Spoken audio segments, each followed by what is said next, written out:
Bienvenue dans ce nouvel épisode de Ça déborde, le podcast Nature Peinture qui t'aide à faire autrement, à devenir ta priorité et à prendre soin de toi sans culpabiliser. Je m'appelle Lucille, je suis psychopraticienne et ici je te parle de mon parcours, mes galères, mes réussites, mes coups de cœur, mes coups de gueule aussi et les clés qui m'ont aidé à avancer et que j'ai à cœur de partager avec toi. Pour que tu apprennes à mieux te connaître, à dépasser tes peurs et tes doutes, pour laisser enfin déborder pleinement qui tu es. Alors installe-toi confortablement et c'est parti. Bonne écoute.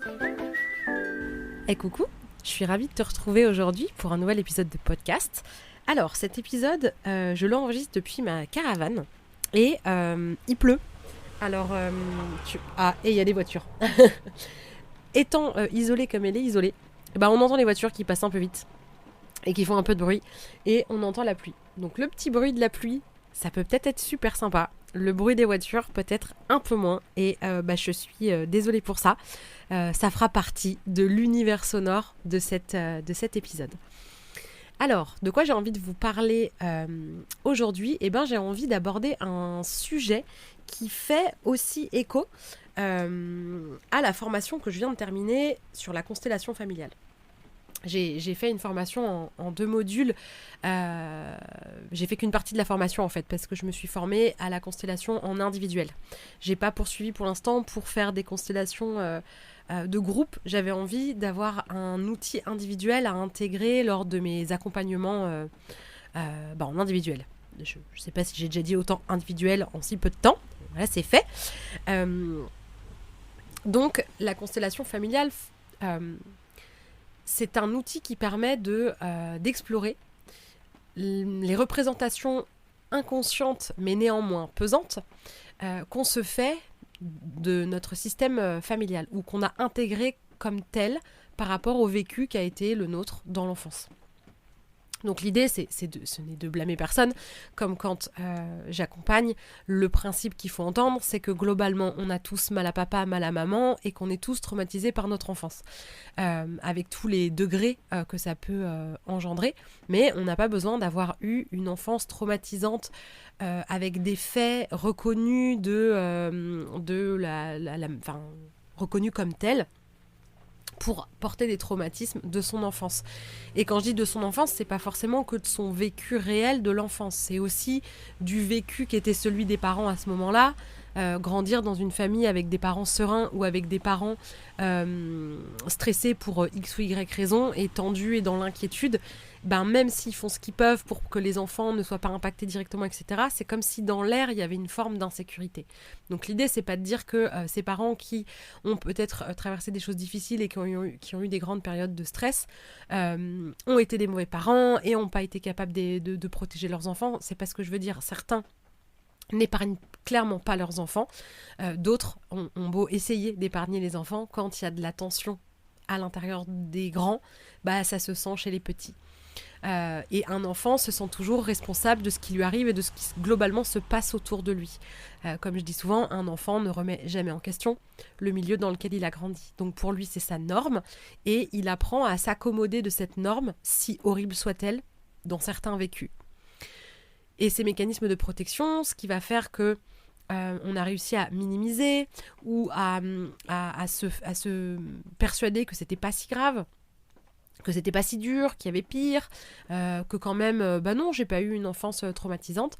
Tous ces mécanismes-là ont été nécessaires pour traverser ces enfances qui ont été insécurisantes, voire vraiment potentiellement réellement dangereuses ou juste dans un ressenti d'insécurité.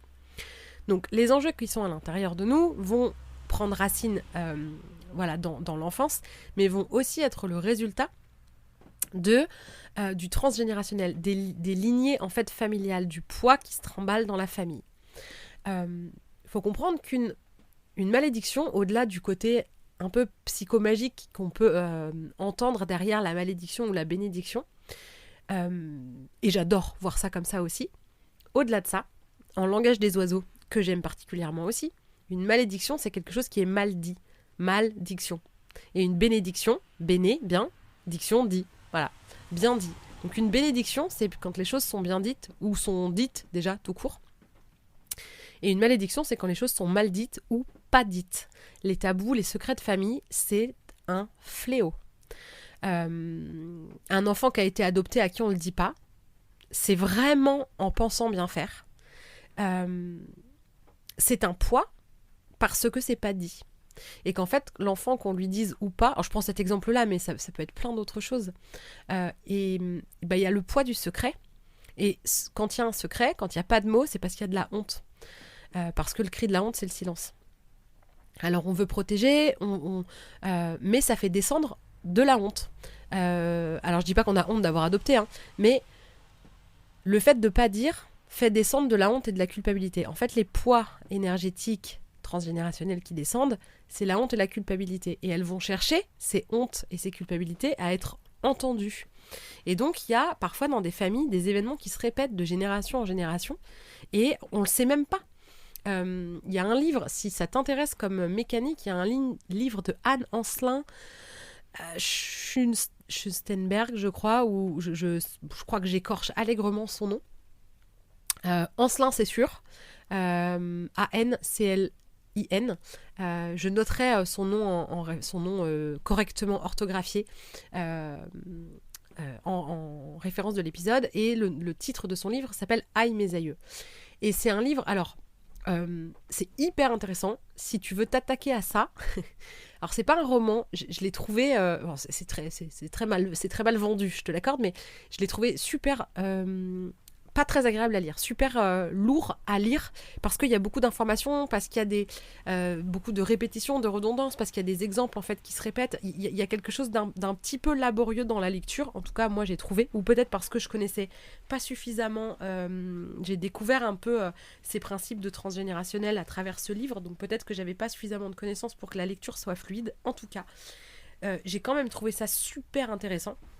Et si c'est un sujet qui t'interpelle, je t'invite à lire ce livre parce que vraiment, il y a des enjeux comme ça.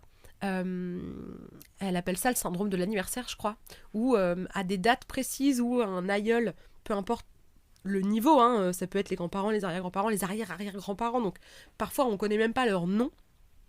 On ne sait même pas ce qu'ils faisaient dans la vie, on n'a jamais questionné sur ça.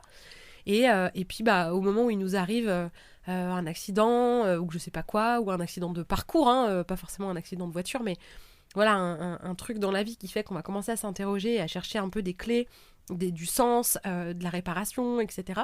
On va commencer un peu à fouiller, à poser des questions sur l'histoire de la famille, sur qui c'est quoi, et là on va se rendre compte qu'il y a des métiers qui se répètent, parce que c'est pas forcément, il y a aussi des bénédictions, hein, il y a des choses qui descendent. Ou en tout cas il y a une liberté par rapport au poids des culpabilités et des hontes qui se libèrent.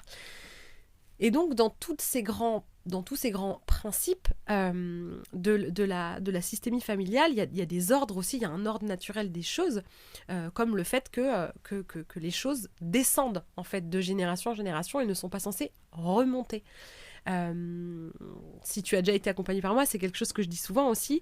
Il y a une loi en systémie familiale, un principe qui dit que les grands-parents font, les parents payent et les enfants subissent. C'est comme si une décision, un choix de faire ou de ne pas faire quelque chose au niveau des grands-parents, sur leurs enfants qui vont devenir parents, ils vont le subir, en fait, ce choix-là. Et les parents qui auront subi ça vont être en réaction pour vouloir réparer ou vont amplifier. En fait, soit ils vont vouloir réparer, soit ils vont amplifier, continuer le schéma. Et c'est les enfants, la deux générations en dessous, qui vont payer, en fait, le poids. Donc, il y a des moments dans la vie où on se retrouve à la fois enfant, à la fois parent, peut-être même à la fois grands-parents. Donc, voilà, on peut multiplier comme ça les statuts et donc les différents enjeux. Donc l'idée, c'est pas de se mettre la pression, de plus vouloir faire de choix, de se demander ce qu'on fait peser sur nos enfants, de critiquer les parents et les grands-parents et les aïeuls avant nous, parce que quand même ils sont dégueulasses, ils nous ont légué des trucs compliqués. C'est pas ça l'idée. L'idée, c'est de pouvoir mettre du sens et de pouvoir honorer ce qui n'a pas été dit, de pouvoir nommer des souffrances ou des hontes ou des schémas en fait qui n'ont pas été mis au jour et qu'on se retrouve à revivre de manière névrotique et totalement inconsciente, comme si on portait le poids de son système familial ou de quelqu'un en particulier dans son système familial. Et parfois, il y a vraiment des événements comme ça qui sont assez frappants. Et la libération qui s'ensuit quand on met de la lumière sur un enjeu comme ça, a quelque chose parfois de magique. Alors, la constellation familiale, pas plus que l'astrologie, pas plus que n'importe quel outil ou n'importe quelle méthode, il n'y a pas non plus d'effet baguette magique. Je sais que par exemple l'hypnose, des fois on imagine, et c'est vrai que des fois ça arrive, sur un sujet particulier, une séance d'hypnose et clac, il y a quelque chose qui lâche et la transformation derrière est époustouflante à la limite du magique. Donc bien sûr que oui, parfois il y a cet effet un peu waouh et ce côté déclic radical. Mais c'est pas la seule manière dont ça fonctionne, et souvent c'est le fruit d'un travail qui a été fait en amont qui fait qu'arrivé au moment où on sort l'outil, ça lâche. Il n'y a pas de baguette magique, c'est comme les oracles, comme je le dis souvent, ou l'astrologie, ça reste des choses sur lesquelles on s'appuie, qui nous permettent d'ouvrir notre regard, d'apprendre à regarder les choses par un autre angle, ou de s'interroger d'une autre manière par rapport à un autre support, par une autre porte, et de finalement essayer de nourrir ce qui est déjà là, mais d'une autre manière. Donc la constellation familiale ne fait pas exception par rapport à ces principes et aux libérations impressionnantes qu'il peut y avoir à l'issue d'une constellation familiale. C'est pas en faisant une constellation sur un sujet que tu vas régler ta vie entière. Si c'était le cas, franchement, ce serait extraordinaire et je ne ferais plus que ça. Mais ça reste un outil d'une puissance au niveau énergétique qui est parfaitement hallucinante, parce que je l'ai expérimenté moi, en tant pas thérapeute quoi, en tant que cliente, de recevoir, de faire des constellations familiales ou des constellations systémiques de valeurs ou quantiques, parce que parfois ça se cantonne pas forcément qu'à la famille d'ailleurs. Donc l'idée avec la constellation, c'est que c'est vraiment un outil énergétique, et je sais que moi, dans ma manière d'être intuitive et dans la façon dont fonctionne à la fois mon mental et mon intuition, la constellation, c'est un truc qui me parle énormément, ou qui fonctionne en tout cas. C'est un outil qui fonctionne hyper bien avec ma manière de faire, on va dire, ou d'être, j'en sais rien. En constellation de groupe ou individuelle, j'ai eu des compréhensions et des intuitions et des trucs que j'ai ressentis très forts quand de manière générale, j'ai du mal à sentir concrètement, à faire la différence entre une intuition et une pensée lambda, quand j'ai du mal à avoir des ressentis parfois corporels en faisant du magnétisme ou du soin énergétique ou des choses comme ça. Et en fait, quand je m'appuie sur des supports d'outils énergétiques, même comme l'astrologie, hein, ou même comme les cartes, en fait, c'est peut-être pas tant la constellation que quand je m'appuie sur un support, c'est comme si je m'appuyais sur quelque chose et que ça m'ouvre en fait des portes. Et la constellation fait partie des outils qui me parlent dans les deux sens. C'est-à-dire que que je fasse moi pour moi une constellation, ou que j'en fasse faire aux autres, il y a quelque chose quelque chose qui me parle en fait. Et j'ai pu expérimenter moi et voir chez les autres des libérations qui ont plus que dépassé les sujets et les personnes qui ont été traitées, on va dire, au sein d'une constellation. J'ai vu, je sais pas, des gens consteller la relation avec leur mère, qui était tendue, conflictuelle, etc. La mère, elle en a aucune idée, elle le sait absolument pas, mais à l'issue de ça, il y a quelque chose qui a changé. Alors, l'effet waouh, non pas qu'on puisse changer quoi que ce soit sur les autres. En revanche, ce qui se passe en constellation familiale et avec n'importe quel autre outil, finalement, c'est que ça fait profondément changer des choses à l'intérieur. Ça fait prendre conscience de certaines choses. Ça fait vraiment des prises de conscience. Ça fait des libérations émotionnelles, énergétiques, mentales. Ça fait vraiment... Ça impacte plein de choses. Et du coup, c'est notre positionnement à nous, à la personne qui reçoit la constellation.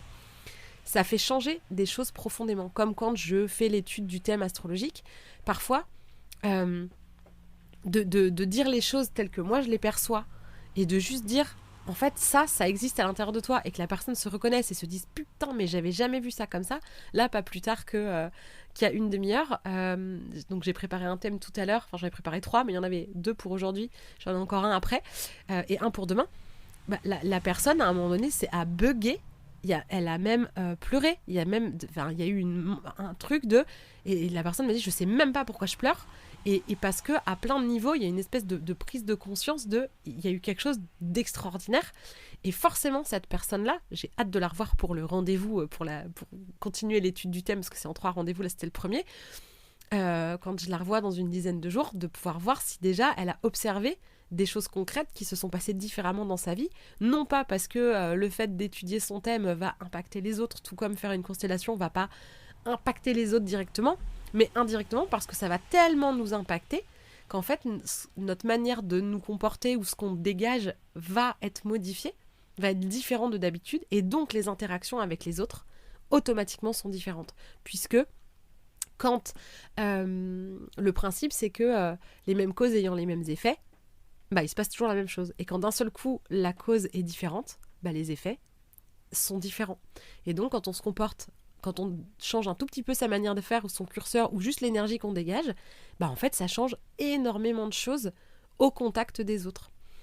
Donc, c'est en ça où il y a parfois un effet absolument waouh, mais qu'on soit bien clair, il n'y a pas d'outils qui permettent de travailler sur les autres. C'est vraiment, c'est ma croyance en tout cas, que quand on travaille sur soi suffisamment profondément et qu'on se réapproprie complètement sa responsabilité dans ce qui nous arrive, et attention, je ne cesserai jamais de le dire, je le dirai jamais assez, quand je dis de prendre pleinement la responsabilité de ce qui nous arrive, c'est pas la culpabilité et c'est pas la faute. La faute, c'est un jugement moral duquel découle de la culpabilité. Ce n'est pas de ça que je parle. Quand je parle de responsabilité, je devrais dire de reprendre son pouvoir plus que sa responsabilité. Le pouvoir que quelque chose qui nous a fait souffrir peut-être ne se reproduise plus jamais.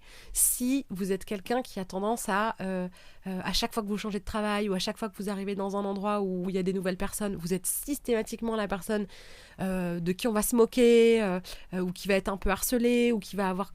et qui a une espèce de répétition là-dessus, c'est qu'à un moment donné, il y a cette croyance à d'autres niveaux que on mérite pas mieux. Alors c'est comme si on attirait ça, mais pas pour punir, pour se dire mais putain, ne laisse pas faire ça en fait. Ne laisse pas faire ça. Aie ce respect pour toi.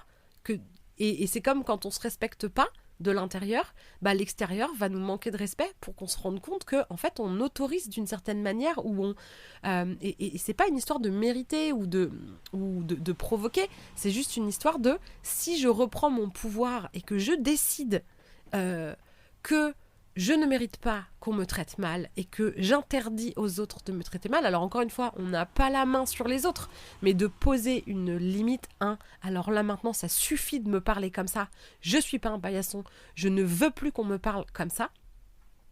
Il y a des gens qui en auront rien à foutre et qui continueront à être irrespectueux, mais dans ces cas-là, c'est des gens avec qui il faut couper le lien en fait.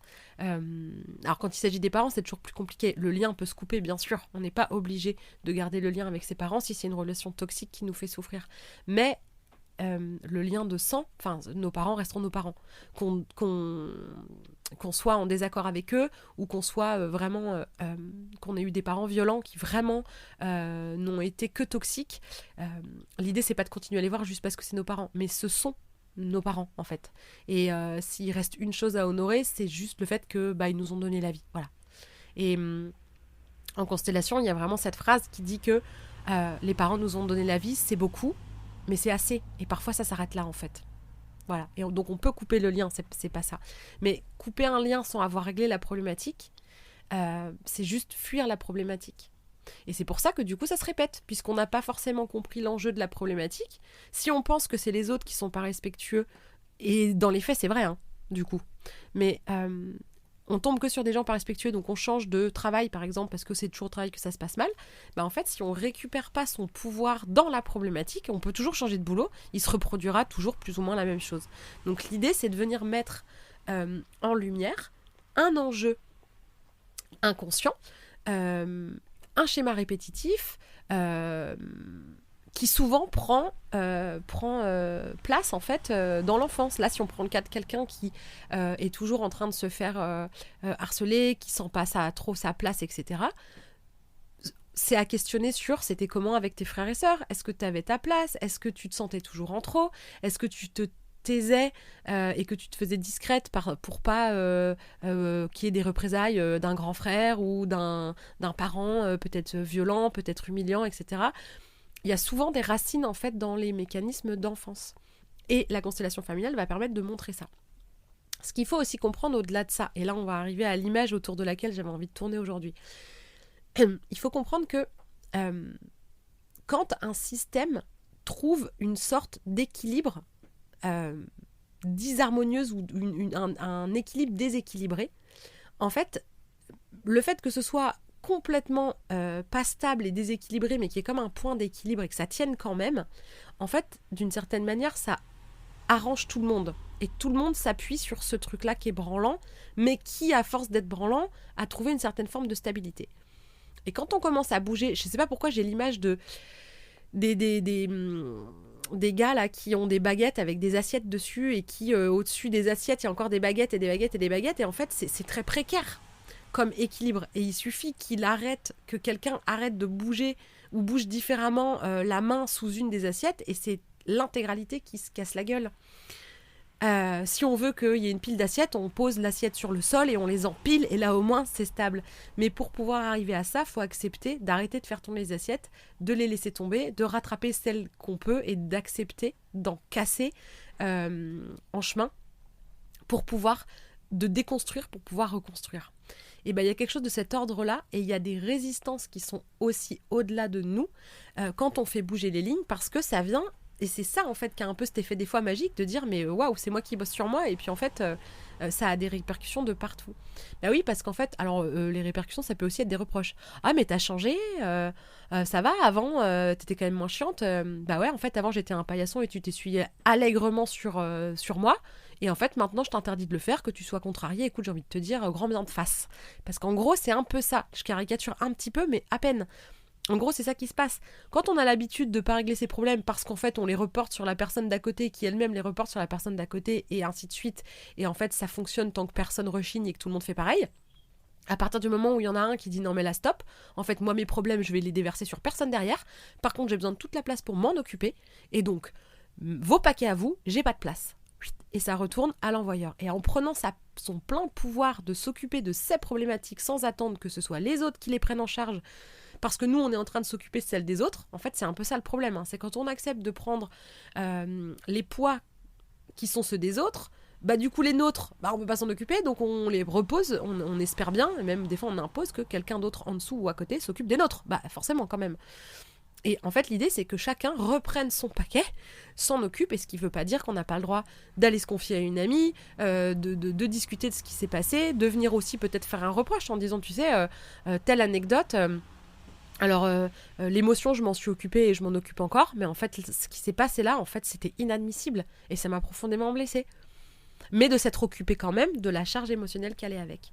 Et donc, c'est un peu cet enjeu-là de comprendre que quand on bouge les lignes, et la constellation familiale va permettre de voir en fait un peu le système dans lequel on a baigné et tel qu'on l'a ressenti, et de pouvoir remettre de l'ordre. Ça a l'air fou, mais c'est vraiment un outil assez incroyable.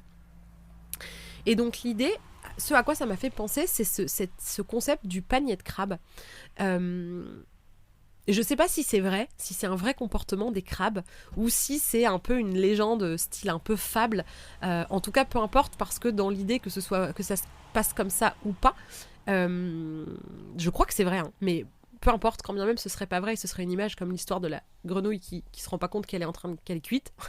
Bah, il y a pas besoin que ce soit vrai pour qu'on comprenne l'image. Donc dans cette théorie du panier de crabes, alors peut-être que je vais pas être tout à fait je connais pas par cœur ce truc-là, donc si je fais des erreurs, pardonnez-moi. Mais grosso modo, le principe, c'est, de ce que j'avais lu, c'est un panier de crabes vivants qu'on a pêchés, on a ramassé tous les crabes. En fait, ils ont la possibilité de sortir de leur seau, de leur panier. Et en fait, à partir du moment où il y en a un qui commence à essayer de sortir du seau, les autres crabes vont l'en empêcher et vont potentiellement lui arracher une patte, lui couper les pinces et en tout cas le retenir, le maintenir dans le seau avec eux. Parce que quand même, on quitte pas le navire enfin. Pourquoi il y a ce mouvement ? C'est comme si le fait de s'élever ou de vouloir autre chose que ce qu'on a connu, nos lignées, nos familles, parfois de manière très explicite, parfois c'est implicite, parfois c'est conscient, parfois c'est inconscient, mais il peut y avoir ce poids très fort de je peux pas faire ça parce que ma famille va s'écrouler. Je sais pas pourquoi je pense à un exemple tout bête de quelqu'un qui irait tous les dimanches au repas de famille, même arrivé à 30 ans. Non, mais moi, mes parents, limite, mes parents, ils vont pas s'en remettre si je vais pas. Enfin, ça va faire un cataclysme familial si j'ose ne pas aller au repas du dimanche, quoi. Et d'avoir vraiment, de porter cette culpabilité, d'avoir l'impression que l'équilibre de la famille tout entière repose sur nous. Sur les épaules de celui qui aurait peut-être envie de ne pas aller ce dimanche-là, ou peut-être de ne pas aller tous les dimanches. Et en réalité, le grand principe, c'est que c'est les grands qui s'occupent des petits, c'est les adultes qui s'occupent des enfants, et même arrivé à l'âge adulte, quand l'enfant est devenu un adulte et qu'il a encore son parent, c'est vrai en fait que ce sont les grands qui s'occupent des petits et pas l'inverse. L'objectif d'une constellation, c'est de se libérer de la culpabilité pour pouvoir avancer. Et l'idée, c'est de protéger ceux du dessous, puisque c'est les grands qui s'occupent des petits. Donc c'est les générations d'après, c'est ses propres enfants, ou les générations suivantes, où il va falloir mettre de l'énergie pour les protéger. Et si ça dérange et que ça déstabilise ceux du dessus, c'est pas un problème. Par contre, si on essaye de préserver ceux du dessus, et que c'est ceux d'en dessous qui en pâtissent alors qu'on est censé les protéger, là ça pose un problème. Et c'est ce genre de déséquilibre-là qu'on va pouvoir voir dans une constellation familiale et qu'on va pouvoir travailler. Ne serait-ce que déjà en prenant conscience et ensuite en se rendant compte de ce que c'est censé être et que ce soit peut-être plus faisable, plus facile. Alors, je dis pas que c'est pas... Non, plus simple, mais pas forcément facile. Ça peut être très difficile, mais que ce soit qui est le chemin de « Ok, je vais me positionner comme ça, et tant pis si en fait tout le monde s'écroule. » Parce qu'en général, l'écroulement, il est temporaire. Parfois, ça coupe des liens. Hein. Parfois, il y a des familles où t'es pas venu un dimanche, c'est bon, t'es banni de la famille, puisque c'est à la carte et que c'est que quand tu veux, bah ce sera jamais. Et bah écoute, tant que t'en es là et que c'est une obligation de venir vous voir et pas juste un plaisir, et que vous vous fermez la porte, bah je viendrai plus. Et en fait, il faut accepter aussi ça. Donc, je suis pas pour semer la zizanie forcément dans les familles, mais je suis vraiment dans cette idée de... Il faut faire les choses pour que soit on se libère, pour que les poids ne descendent pas sur ceux d'en dessous, pour protéger ceux d'au-dessus.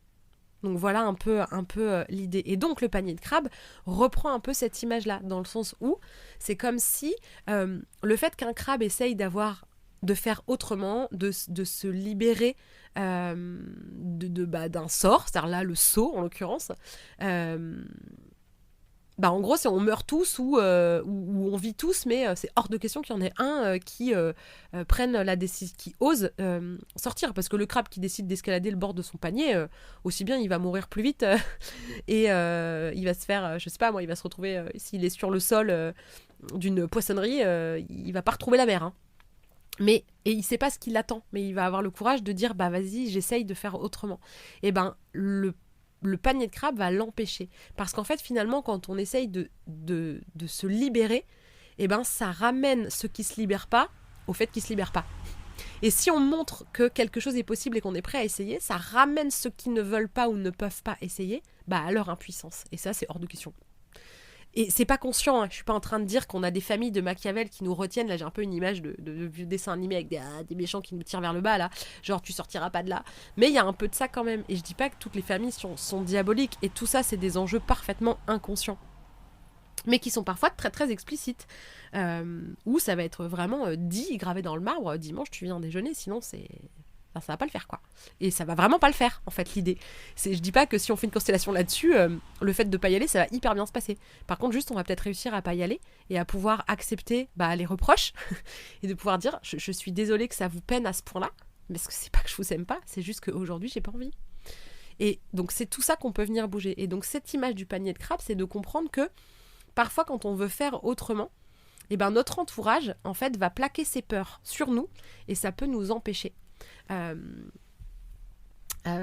Souvent il y a cette phrase de les conseilleurs sont pas les payeurs, et récemment j'ai entendu une autre phrase qui était je prends des conseils que de ceux qui sont dans l'arène, pas ceux qui regardent.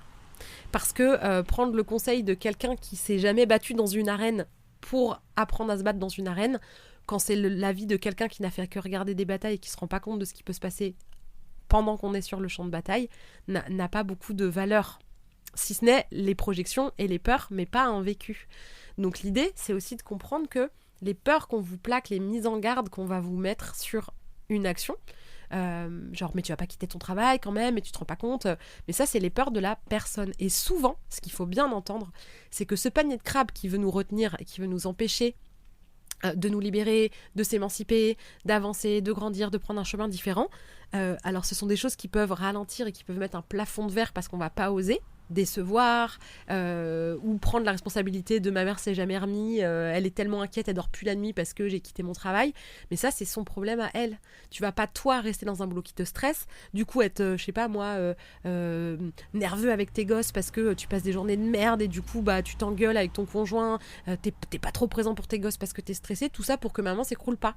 Bah ça va pas en fait, c'est préserver la génération du dessus et en faire pâtir la génération en dessous. Je sais pas si tu vois le principe.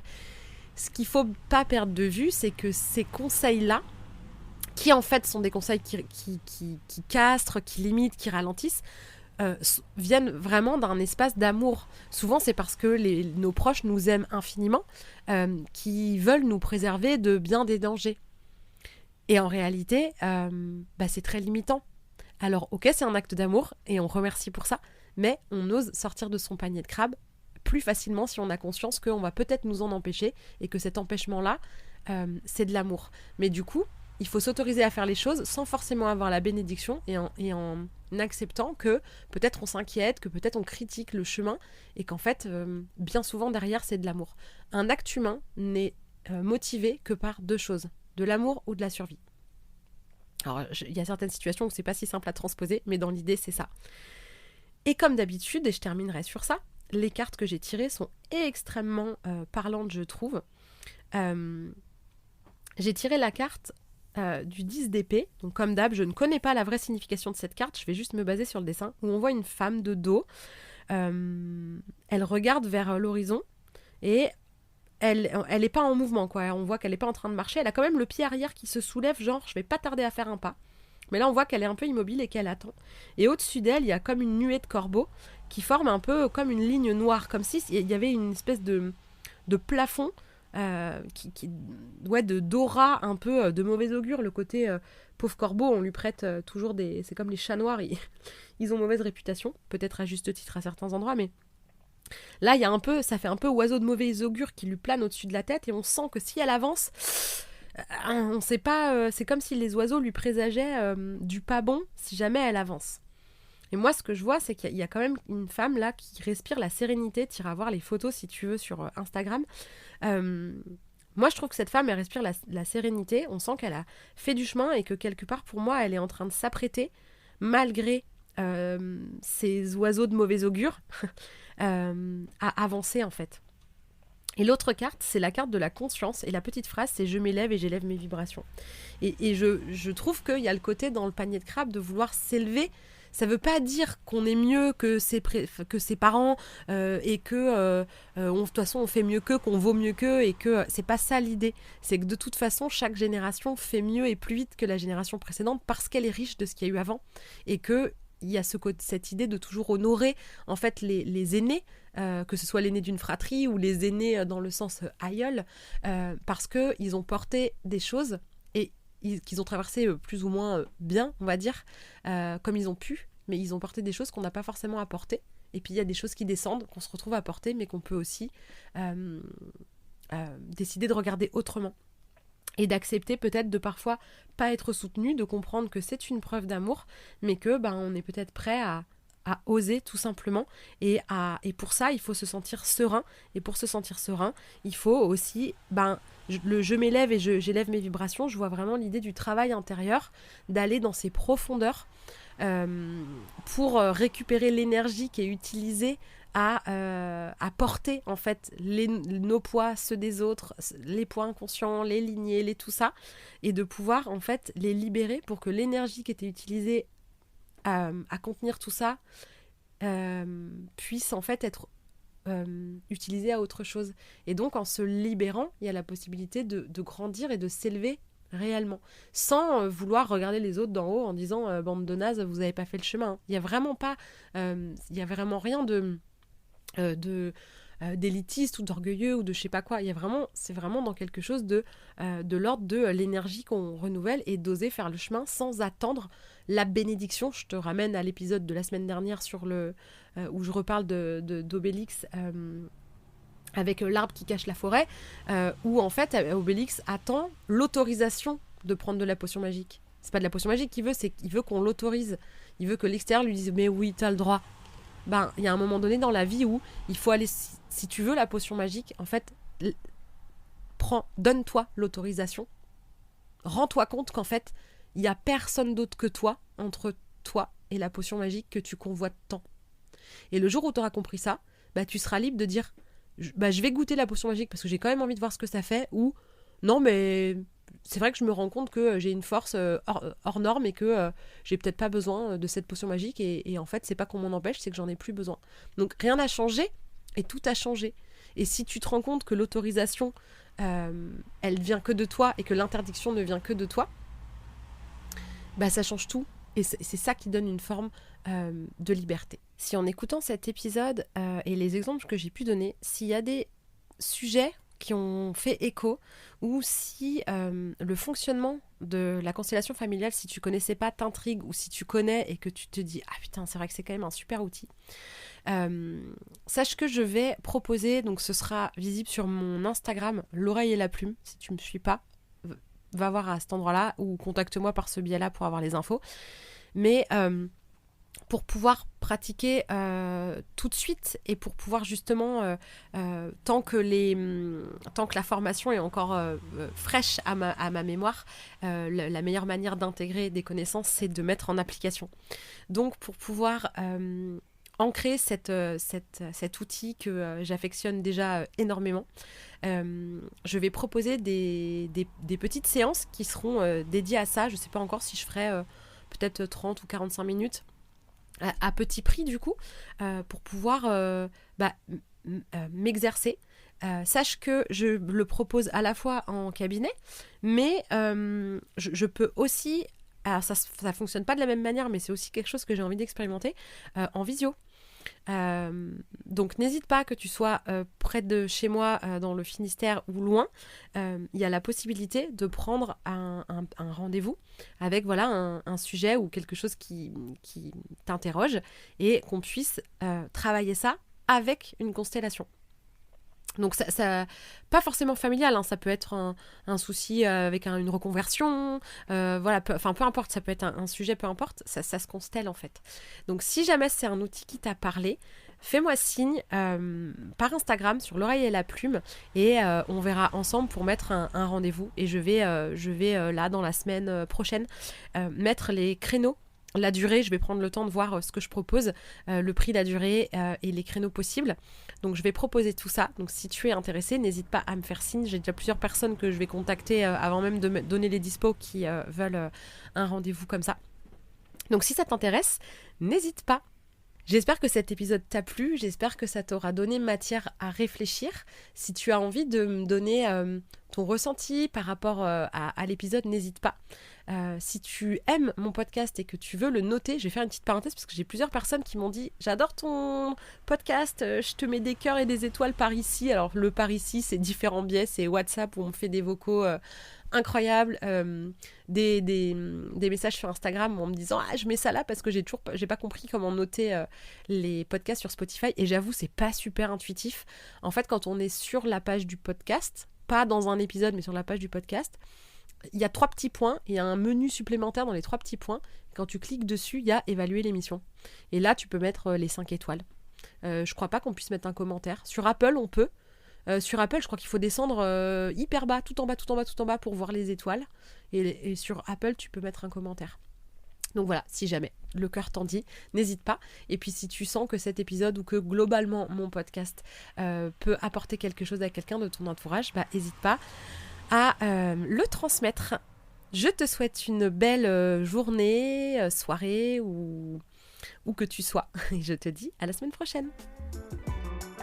Si cet épisode t'a plu, tu peux laisser un commentaire, noter avec tout plein d'étoiles ou encore t'abonner pour ne pas rater les prochains. Tu peux aussi partager cet épisode pour que d'autres personnes osent laisser déborder qui elles sont vraiment. Et si tu veux en savoir plus sur ma manière de travailler, mes outils et les accompagnements que je propose, rendez-vous sur ma page Instagram L'Oreille et la Plume ou sur mon site internet. Merci beaucoup de ton écoute et de ton soutien. Passe une belle journée ou une belle soirée et on se retrouve bientôt.